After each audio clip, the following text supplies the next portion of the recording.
One morning, you wake up to discover your bank account emptied, not by a masked robber, but by invisible code running on a computer halfway across the world.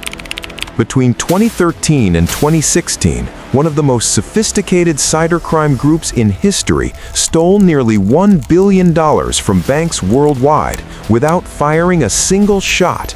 They didn't break into vaults, they broke into networks.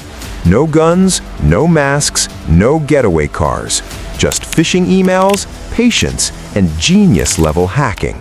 This is the true story of Carbanak, the hackers who turned global banks into their personal ATMs. And the scariest part? They're still out there. It all started quietly in the shadows of the digital world with one panicked phone call that would expose the biggest bank heist of the century. The group operated like a professional corporation with developers, testers, penetration specialists, and money mules all over the world. They weren't chaotic criminals, they were organized, patient, and terrifyingly effective. Kaspersky later called it one of the most advanced APT, Advanced Persistent Threat Groups, ever seen, blending banking Trojan techniques with corporate espionage. It all started in Russia in the middle of the night. An employee at one of the country's largest banks called Kaspersky Lab, one of the world's top cybersecurity firms, in a state of panic. Hello, Kaspersky Lab. We have a major security breach. The system is compromised. He was so terrified he refused to explain over the phone, convinced his line was tapped and his emails hacked. He demanded an in-person meeting immediately. When Kaspersky investigators arrived, they discovered something chilling. The bank's domain controller, the most critical server in the entire network, was secretly sending data to unknown servers in China.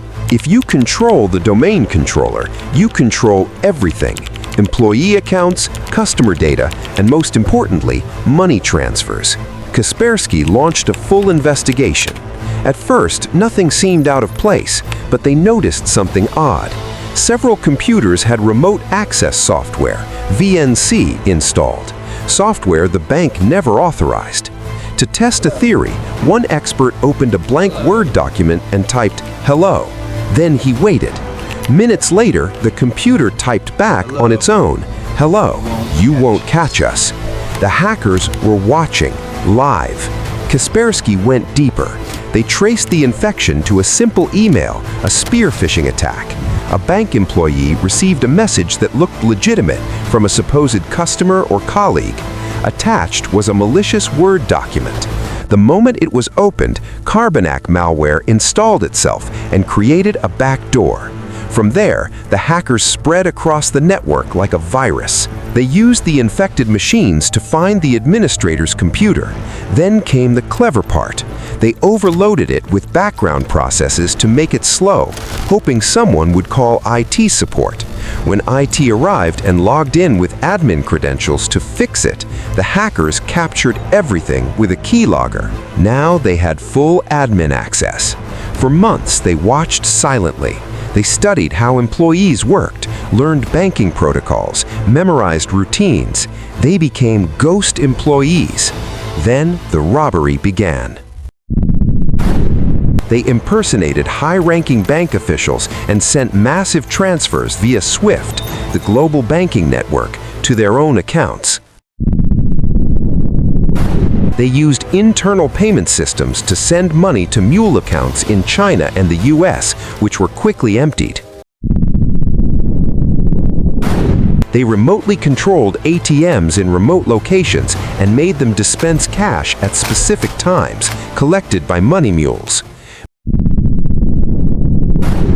The sneakiest trick, they took low-balance accounts, artificially inflated them, e.g. turning 34 rubles into 10 million, then pocketed the difference. One time they accidentally overdid it on an elderly man's account, but the bank dismissed it as a glitch, no investigation. Kaspersky realized this wasn't one bank. Carbanak had hit hundreds of institutions worldwide: Russia, Europe, Asia, even the US.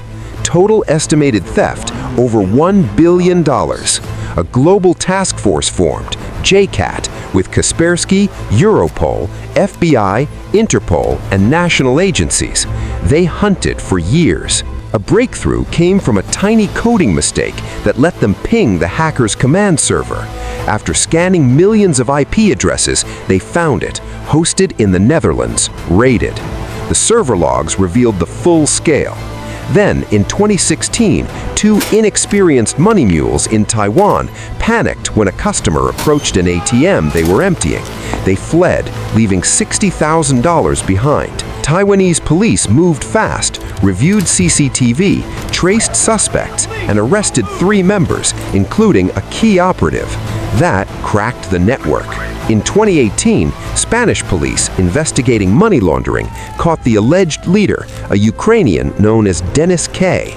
Raids found luxury cars, jewelry, and 15,000 bitcoins worth up to $150 million at the time.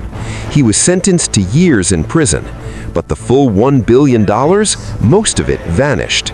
Many believe higher leaders are still free. Carbanak evolved, now operating as groups like Fin7, Cobalt, Joker Stash. They're still active today. The group even returned after going silent for months, committing their biggest mistake in Taiwan, where quick police work led to the first arrests. From there, international cooperation tightened the net. Yet even after Dennis K's capture, experts say the core of Carbanak lives on under new names. The malware was so advanced, it could even record video from employee webcams and take screenshots, giving the hackers eyes inside the banks. They didn't just steal money, they lived inside the systems for months, learning every detail. Kaspersky called it one of the most professional cybercrime operations ever seen. The attacks weren't random. They targeted specific banks in over 30 countries, from small regional ones to global giants. The money mules were recruited online, often unaware they were part of a massive crime until it was too late. Some mules were arrested in countries like Romania and Moldova, revealing the Eastern European roots of the group. The Carbanak malware was custom-built, constantly updated, and used encryption to hide its communications. It could even mimic legitimate banking software to avoid detection. The group had a strict hierarchy: coders in Russia, Ukraine, administrators, and mules worldwide. Interpol issued red notices for several leaders who remain at large. Even today, variants of Carbanak are used in new attacks. The original Carbanak campaign is estimated to have infected over 100 financial institutions across 40 countries. The attackers often used legitimate remote administration tools like AmiAdmin and TeamViewer to blend in with normal IT activity.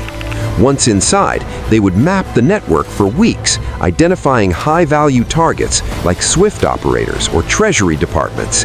In some cases, they even manipulated bank databases to create fake employees with transfer authority. The group's sophistication led to comparisons with nation-state hackers, but it was pure profit-driven crime.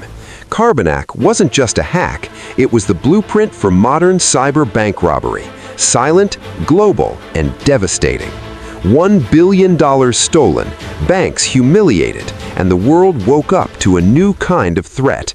Today, these tactics are still used, evolved, but alive. One careless email click can cost billions. The leaders may be in prison, but the code lives on. And somewhere out there, new groups are watching, waiting for the next vulnerable network. This wasn't a one-time heist, it was the beginning of a new era in cybercrime. Banks have gotten better security, but the attackers have gotten smarter. The war between hackers and defenders continues every day. From spear phishing to ATM control, Carbanak showed how far cybercriminals would go. And the legacy? Groups like Fin7 continue the tradition, stealing millions yearly. What do you think? Was Dennis K the real mastermind, or just one piece of a bigger network? Could a bigger heist happen tomorrow? Would you spot a spear phishing email before it's too late? How safe is your bank right now? Have you ever clicked a suspicious attachment? Drop your thoughts in the comments. I read every one. If you want more insane true crime stories like this, subscribe and turn on notifications. The next one might be even bigger and closer to home than you think. Thanks for watching. Stay safe online and see you in the next heist.